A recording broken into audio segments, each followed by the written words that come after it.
اس کے چاروں کونے آپ نے دیکھے ہوئے. تو آج کے اس جدید دور کے اندر بھی کعبے کے اندر تصور نہیں ہے کہ وہاں کوئی ٹوٹی لگے یا اس کے اندر کوئی پائپ لائن جائے یا وہاں کوئی پانی کا نظام ہو. کچھ بھی نہیں ہے نا. وہ تو 1400 سال پہلے کا دور تھا. وہ کعبہ خاص کعبہ جو ہے اس کے اندر کوئی مجھے بتائے نہ پانی وہاں اندر موجود تھا نہ باہر سے پانی گیا. ظاہر ہے کہ جب نہ دیوار کھلی نہ در کھلا نہ تالا کھلا, پانی نہ وہاں موجود تھا نہ پانی باہر سے گیا ہے. اور عورتیں ظاہر سی بات ہے کہ مکے کی عورتیں اس موقع پر ہیلپ کے لیے نہیں بلائیں گی. فاطمہ بنت اسد اس موقع پر تنہا اکیلی کعبے کے اندر گئی ہیں. تو جب اندر چلی گئی ہیں تو مکے کی عورتوں میں سے تو کسی سے مدد نہیں لی, لیکن کچھ عورتوں نے مدد کی بھی یا نہیں کی. تو تاریخ کہتی ہے کہ کچھ عورتوں نے مدد کی, وہ کعبے میں پہنچی, اللہ نے انہیں کعبے میں پہنچایا. یہ قدرت ہے نا اس کی کہ پورا مکہ مل بھی جائے تو تالا نہ کھلے, اور جنہیں وہ بھیجنا چاہے ان کے لیے نہ چھت مانے ہے نہ انہیں دیوار کی ضرورت ہے نہ تالا کھولنے کی ضرورت ہے. تو وہاں آئی کون؟ وہاں آئی ہے آسیہ, وہاں آئی ہے مریم, وہاں حوران جنت آئی ہیں, وہاں سارا آئی ہیں, وہاں ہاجرہ آئی ہیں. تو وہاں اتنی باعظمت بیویاں آئیں جناب فاطمہ بنت اسد کی ہیلپ کرنے کے لیے. فاطمہ بنت اسد کا مقام کو دیکھو, وہ مریم ہے اور وہ معصومہ ہے, وہ طیبہ ہے اور طاہرہ ہے, اور اس کی طہارت کا اعلان قرآن نے کیا ہے. اور وہ ایک معصوم کی ماں ہے, اللہ کے نمائندے کی ماں ہے, وہ عیسیٰ کی ماں ہے. اسے اپنے گھر سے اللہ نے نکال دیا تھا. علی کی ماں کو اپنے گھر میں ہونے کے باوجود اپنے گھر میں بلا لیا ہے. اور پھر مریم جیسی معصومہ بیوی کو فاطمہ بنت اسد کا دائی بنایا. کیا عظمت ہے علی کی ماں کی. اس کے لیے داعیہ کا کام کرنے کے لیے اتنی معصومہ اور پاک بیویاں آئیں, وہاں وہ پہنچ گئیں. اور لباس بھی جنت سے پہنچ گیا, جنت سے لباس کعبے کے اندر پہنچا ہے. لیکن مجھے کہیں یہ نہیں ملا کہ علی کو کعبے میں غسل کیا گیا. اچھا غسل علی کو مل جاتا نا. اگر کعبے کے اندر آسیہ آ سکتی ہے, مریم آ سکتی ہے, سارا آ سکتی ہے, اگر یہ بیویاں بغیر دروازہ کھولے بغیر چھت نہیں مانے ہوتی اور یہ کعبے کے اندر پہنچ جاتی ہیں, لباس پہنچ جاتا ہے, تو جنت سے پانی بھی پہنچ سکتا ہے, غسل بھی ہو سکتا ہے. لیکن ہمیں پانی کہیں نظر نہیں آتا. کیوں نہیں پانی لایا گیا اور کیوں نہیں پانی پہنچایا گیا اور کیوں نہیں علی کو غسل دیا گیا؟ بس علی کے غسل ولادت کا کہیں ذکر نہ ملنا ہی اس بات کی دلیل ہے کہ وہ اور ہوتے ہیں جو نجات پیدا ہوتے ہیں, یہ وہ ہے جو پاک پیدا.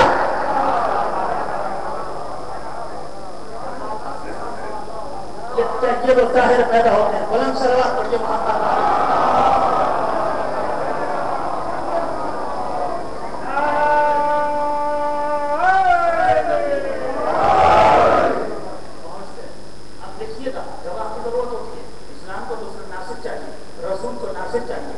نصرت کا انتظار رسول نے کیا. اعلان نبوت میں تاخیر ہو گئی قریب 40 برس تک. ٹھیک ہے, وہ شاہد چاہیے, وہ گواہ چاہیے, وہ مددگار چاہیے. وہ آ گیا کعبے کے اندر, وہ پیدا ہو گیا. 3 دن تک بچے نے آنکھیں نہیں کھولی. ماں پریشان ہے, یہ بچے نے آنکھیں نہیں کھولی. اچھا تیسرے دن پیغمبر جناب فاطمہ بنت اسد نے جس دن کعبے سے باہر آنا تو اس دن ریسیو کرنے کے لیے رسول اکرم آ گئے. یہ کیا بات ہے کہ فاطمہ بنت اسد نے کعبے سے باہر آنا ہے اور رسول ریسیو کرنے کے لیے جا رہے ہیں؟ کیا آپ کو موبائل کا امتحان ہے؟ بیوی کے پاس کوئی موبائل تھا, ان کو بتا دیا تھا میرے بھتیجے میں اس وقت باہر آ رہی ہوں, ذرا آ جانا لینے کے لیے. موبائل تو تھا نہیں, تو یہ کنیکشن کہاں سے قائم ہو رہے تھے؟ کہ رسول کو کیسے پتا چل رہا تھا کہ ابھی ہی بیوی نے باہر آنا ہے, ابھی ہی مجھے لینے کے لیے جانا چاہیے؟ تو جس انتظام کے تحت بیوی کعبے میں گئی تھی اس انتظام کو بیوی جانتی ہیں, ابو طالب جانتے ہیں, رسول جانتے ہیں. اسی لیے یہ تینوں پریشان نہیں ہیں اور اپنے اپنے وقت پر اپنا اپنا کام بھی کر رہے ہیں. یعنی سب کو اپنے اپنے وقت کی ڈیوٹی خود اللہ کی طرف سے بتائی جا رہی ہے. تعجب کی بات نہیں ہے کہ رسول لینے جا رہے ہیں, وہ کیوں نہیں لینے جاتا جس کا بیٹا پیدا ہوگا؟ فرمائے نا, چاہیے تو یہ کہ جناب ابو طالب ہے, کیونکہ جناب ابو طالب کا بیٹا پیدا ہوا. جناب ابو طالب کو جانا چاہیے. مجھے بتائیے آپ میں سے کسی جوان کا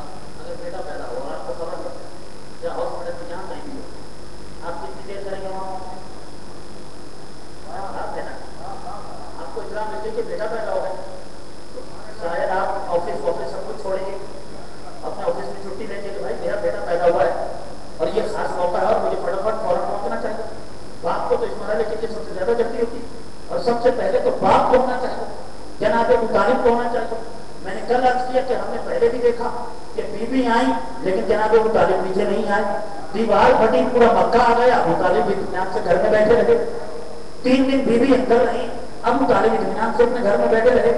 اب جب لینے کا موقع آیا تب بھی رسول لینے کے لیے آ رہے ہیں اور ابو طالب لینے کے لیے نہیں آ رہے، آنا کے لیے لینے کے لیے جناب ابو طالب کو آنا چاہتے، اس لیے کہ وہ بات انہیں لینا آنا چاہیے، لیکن نہیں، اس لیے کہ علی آئے ہیں اور ایک انتظام کے تحت آئے ہیں، ایک خاص جہت سے آئے ہیں، خاص مقصد کے لیے آئے ہیں، خاص کام کے لیے آئے ہیں، خاص ہدف کے لیے آئے ہیں، کہیں سے آئے ہیں، کسی کے تقاضے پر آئے ہیں، کسی کی دعاؤں کی وجہ سے آئے ہیں، کسی کی التجاؤں کی وجہ سے آئے ہیں، کسی کی درخواستوں کی وجہ سے آئے ہیں، کسی کی نصرت کے لیے آئے ہیں، کسی کی مدد کے لیے آئے ہیں، کسی مقصد کے لیے علی آئے ہیں۔ اور دستور ہے دنیا کا کہ انسانوں کی زندگیوں کے پرائیویٹ لائف کے تقاضے اور ہوتے ہیں، سرکاری زندگی کے تقاضے اور ہوتے ہیں۔ اگر کوئی پرائیویٹلی طور پر کہیں جاتا ہے، پرائیویٹ دورہ ہوتا ہے، اس کا انداز اور ہوتا ہے، اگر سرکاری نمائندہ کہیں سرکاری دورے پر جاتا ہے تو وہاں پروٹوکول سرکاری ہوا کرتا ہے، اس کے تقاضے اور ہوا کرتے ہیں۔ ابو طالب کیسے لینے کے لیے جائیں؟ آنے والا سرکاری نمائندہ ہے، پروٹوکول کا تقاضا ہے کہ ریسیو بھی سرکاری نمائندہ کرے گا۔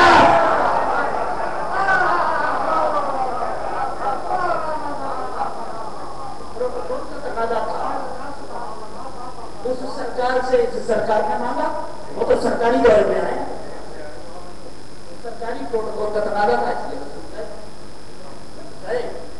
اب کس بچے کی پہلی شکایت یہ جناب فاطمہ کی اثر کی پریشان اس لیے ہوں کہ فاطمہ کی اثر کو بیٹی ابھی کی ماں کے پیغمبر اپنی ماں ہوتے ججی ہیں لیکن رسول نے اپنی ماں کہتے ہیں، تو کہتے ہیں بیٹا محمد یہ مجھے پریشان کیا، ہو گیا بچے نے اپنی کوئی ایسی بات ہے کہ ماں کو بچہ دنیا میں آئے تو نہ روئے گا کبھی پریشان ہو، آنکھ نہیں کھولے گا تھوڑی پریشان ہو، تو ماں پریشان 3 دنوں میں آنکھ نہیں کھولے۔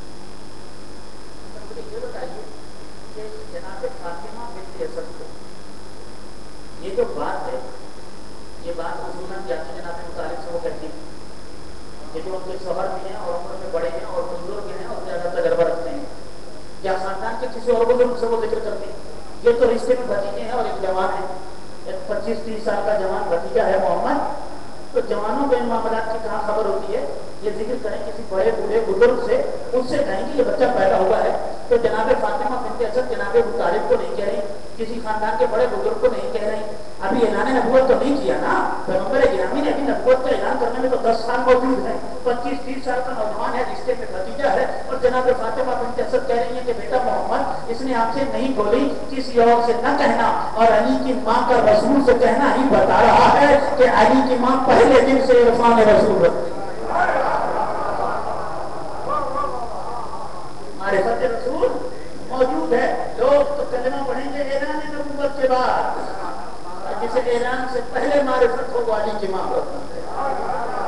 فاطمہ بنت اسد عام بھتیجا نہیں سمجھ رہی، جانتی ہیں، اس لیے کہا 3 دن ہو گئے آنکھ نہیں کھولی، تو کہا کہنا گھبرائیے آپ بلائیے اور انہیں میرے ہاتھوں میں دے دیجیے۔ جناب امیر المومنین کو آیا بچہ، 3 دن کا بچہ، جیسے ہی گھوڑے کے محمد دست نبوت سے آیا اور علی نے آنکھیں کھول دی، اور سب سے پہلی نظر سرکار دو جہاں کے چہرے انور پر پڑی۔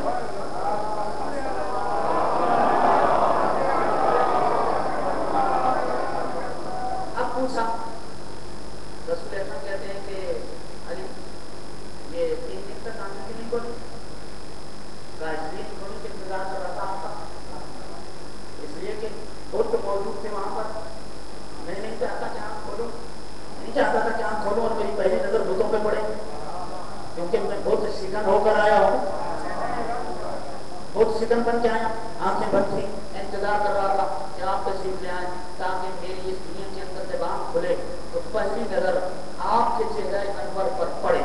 بس جیسے ہی علی نے یہ کہا، فوراً رسول اکرم نے کیا کہا کہ خصصنی بالنظر وخصصتہ بالعلم، تو نے اپنی پہلی نظر کے لیے میرا انتخاب کیا ہے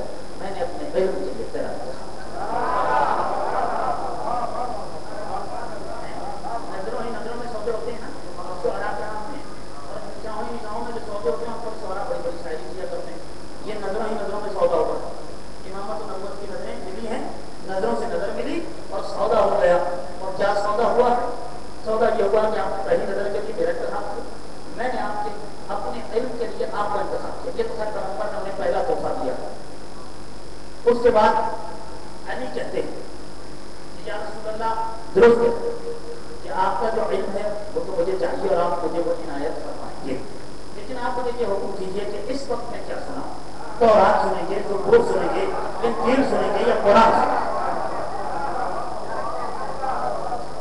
یہ بتائیے کہ اس وقت میں کیا علی اس دنیا میں آنے کے بعد فوراً کہہ رہے ہیں کہ مجھے یہ بتائیے کہ میں کیا سناؤں، اس وقت آپ کیا سننا پسند فرمائیں گے؟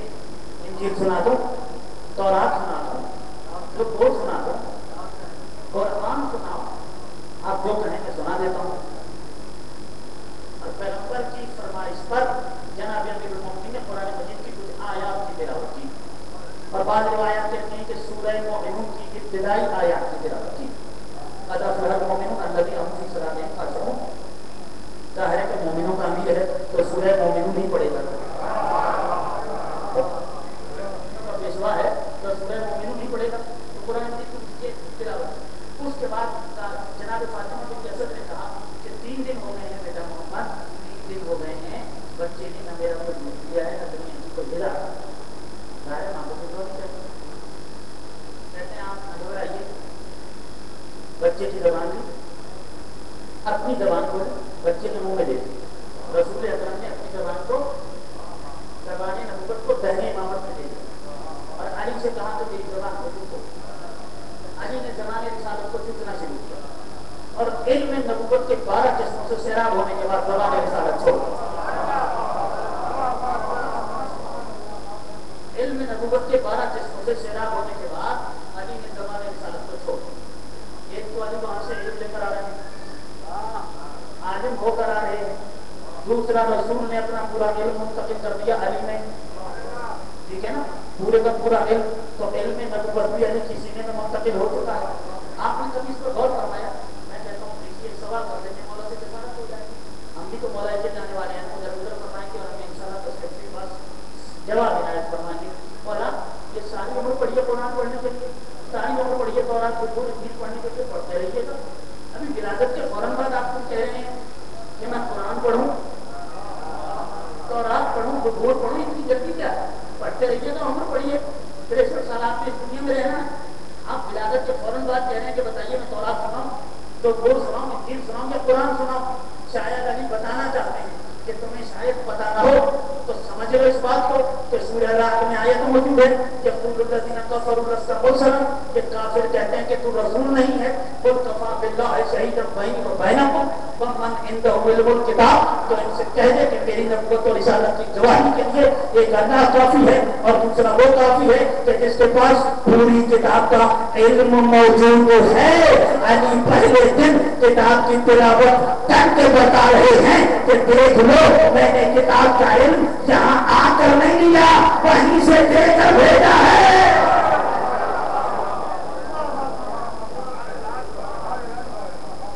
میں نبی کی نبوت کا بلند ترین سروات پڑھیے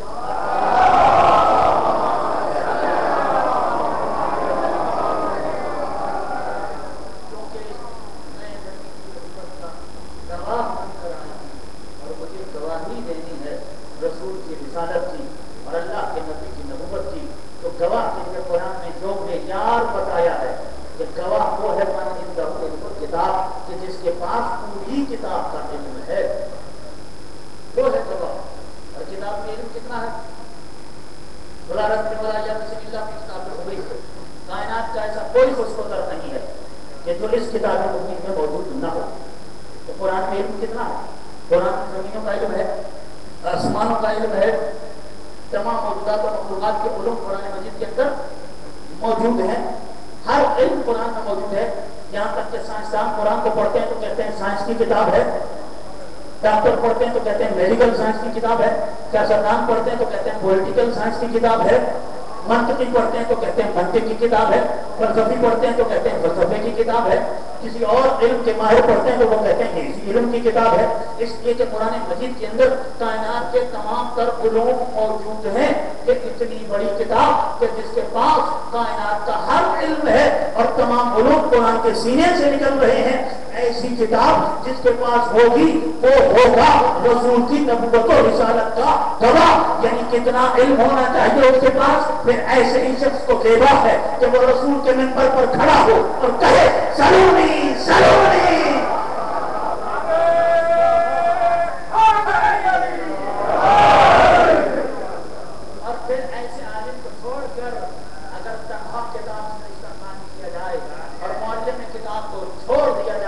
کہا جائے کہ ہمارے لیے کتاب کافی ہے تو یاد رکھیے کہ آپ مجھے بتائیے کہ کتاب کے ساتھ معلم کی کتاب کبھی نہیں. کتاب کوئی سی بھی ہو معلم کے بغیر سمجھ میں نہیں آتی. آپ دیکھیں کہ یہ آپ کے بچے جاتے ہیں اسکولوں میں پڑھتے ہیں کالجوں میں پڑھتے ہیں یونیورسٹی میں پڑھتے ہیں.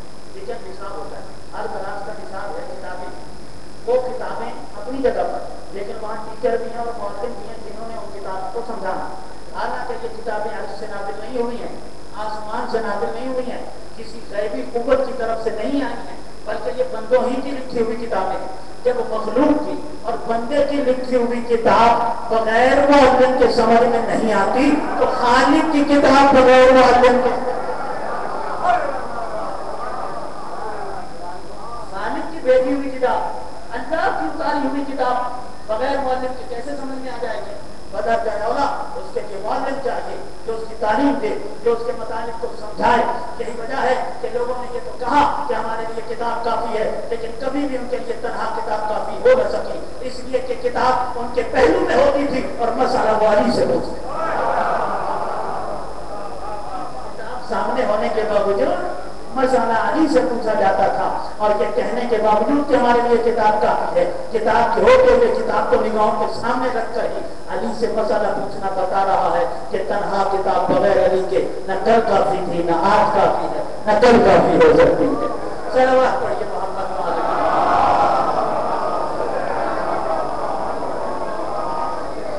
اور صرف علی کو اور اولاد علی کو اور اہل بیت کو الگ کرنے کے لیے اور ان سے زمانے کی توجہ ہٹانے کے لیے کہ کہاں گیا کہ کیا ضرورت ہے قرآن کی ہوتے ہوئے ہم ادھر ادھر جائیں جب قرآن ہمارے سامنے موجود ہے اور یہ اللہ کی اتاری ہوئی کتاب ہے اور اس میں سارے علم موجود ہیں تو ہر مسئلہ ہم قرآن ہی سے لے لیتے ہیں. افسوس افسوس اہل بیت سے توجہ ہٹانے کے لیے تو یہ باتیں کی گئی لیکن خود قرآن سے علم حاصل کرنے کے لیے یہ بات کبھی نہیں کی.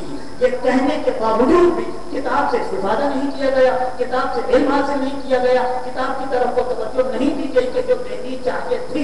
یعنی یہ باتیں صرف اس حد تک ہیں کہ ادھر سے توجہ ہٹ جائے لیکن کتاب سے استفادہ نہیں کیا جا رہا ہے. پہلا کتاب سے استفادہ بھی کرتے اور اگر میں کہہ دیتا ہوں تھوڑی دیر کے لیے کہ کتاب یہ اللہ کی کتاب ہے اور یہ ہدایت کی کتاب ہے اور یہ کل عالم انسانیت کے لیے نصاب انسانیت اور ہدایت انسانیت کی کتاب ہے. آ جائیے کتاب ہی کو سامنے رکھ لیتے ہیں اور اپنے تمام معاملات و مسائل کے فیصلے کتاب ہی سے کروا لیتے ہیں اور ساری الجھنوں کو قرآن ہی سے حل کروا لیتے ہیں. اور اگر قرآن کے بغیر کوئی چیز قبول نہیں کرنی تو چلیے ساری چیزیں قرآن ہی سے لے لیتے ہیں. اب دین بھی وہ ہوگا جو قرآن میں اسلام بھی وہ ہوگا جو قرآن میں نظام بھی وہ ہوگا جو قرآن میں ولایت بھی وہ ہوگی جو قرآن میں طہارت بھی وہ ہوگی جو قرآن میں عصمت بھی وہ ہوگی جو قرآن میں امامت بھی وہ ہوگی جو قرآن میں نماز بھی وہ ہوگی جو قرآن میں وضو بھی وہ ہوگا جو قرآن میں. لیکن تھوڑی دیر کے لیے رک جائیے مجھے اتنا تو بتائیے کہ یہ قرآن کس کے ساتھ ہے.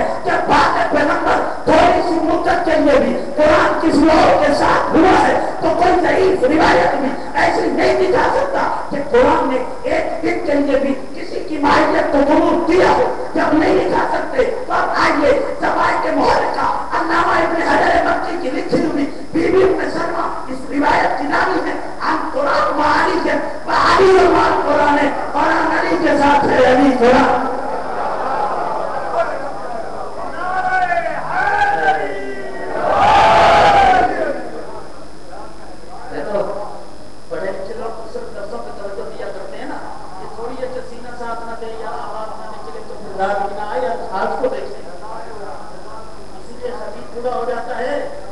کتابت میں مزہ نہیں آتا اس لیے کہ اس کی حرکتوں پر توجہ ہے اس کے لفظوں پر توجہ نہیں ہے.